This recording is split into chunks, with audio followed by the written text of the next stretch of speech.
intellectuals, local and foreign businesses, and development partners to join KEPSA in promoting ethics and integrity in Kenya. One of the things that we've done is adoption of Code of Ethics of Business, and you can see it right here. KEPSA has structured an initiative to change the narrative on the country using private sector stakeholders who have earned recognition and respect in their various spheres of influence to communicate a more wholesome picture of Kenya. As a result, KEPSA has championed the adoption of the Code of Ethics for Business in Kenya under the UN Global Compact Network, Kenya, whose secretariat is hosted by the Kenya Association of Manufacturers, a KEPSA member. So far, 400 companies have signed up to the Code of Ethics, 12 of whom are business member organizations, which are the associations, and professional associations, who are expected to motivate their members to sign up and abide by the Business Code of Ethics. The Kenya Bankers Association is the most recent association to have signed up to this code on April 21st, 2016.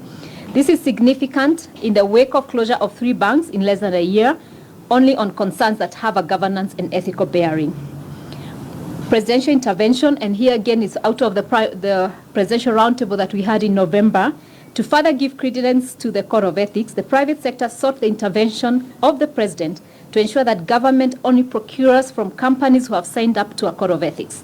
To this end, the Public Procurement Oversight Authority has developed the Code of Ethics for suppliers in public procurement and disposal, which the private sector is currently reviewing.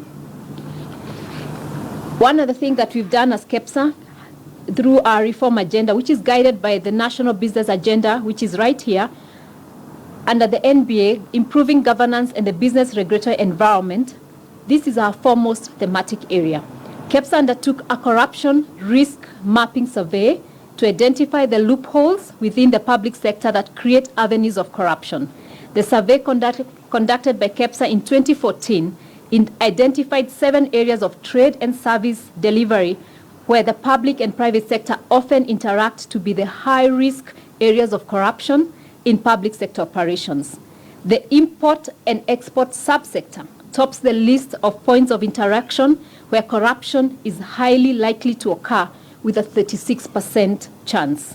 This is followed by procurement and tax collection to a 3rd place with 13% risk chance. The licensing process at 11%, while inspection and quality assurance processes are at 8%, with environment and safety certification at the point of the list at 3%. The other thing that we've done as a private sector, we have formed a smaller group of businesses that we call Business Against Corruption in Kenya, or BAC. The aim of BAC is to lead private sector efforts against corruption in Kenya, to support a new legal framework against corruption, and to work with government to reward honest behavior.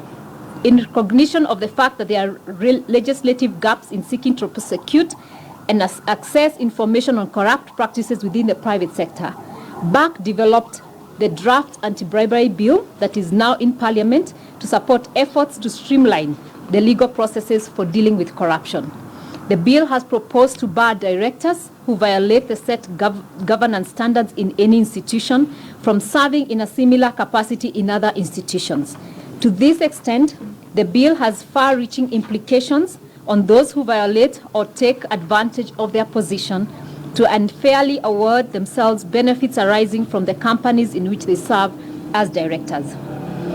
We've also been working closely with judiciary, and the private sector under the KEPSA umbrella is also involved in pushing for the establishment of economic crimes / corruption division in the High Court. This will speed prosecution in corruption cases which hitherto are delayed in the ordinary judicial processes. The court is currently being operationalized. The private sector is also pursuing for the gazettement of master item lists, which prices for common user goods and services in public sector. This will help reduce procurement of goods and services at inflated prices, while the known prices are available in the public domain. The government has already directed Public Procurement Oversight Authority to gazette quarterly lists for the procurement of common user goods and services. We're doing much more, and for those who may remember our Kenya Daima campaign in 2012-2013, We began phase 4 of that campaign, which now will focus on national values aligned to Article 10 of Kenya's Constitution as expressed in the spirit of Kenya's national anthem. The emphasis will be on accountability, transparency, and leadership ethos. Mkenya Daima offers a non-partisan platform to address the challenges facing the country by bringing together the private sector, faith-based organizations, civil society, the media, NCIC, Vision 2030, youth leaders, university leaders, and musicians. This will create a place to dialogue and set the pace for reforms while ensuring a peaceful electoral process.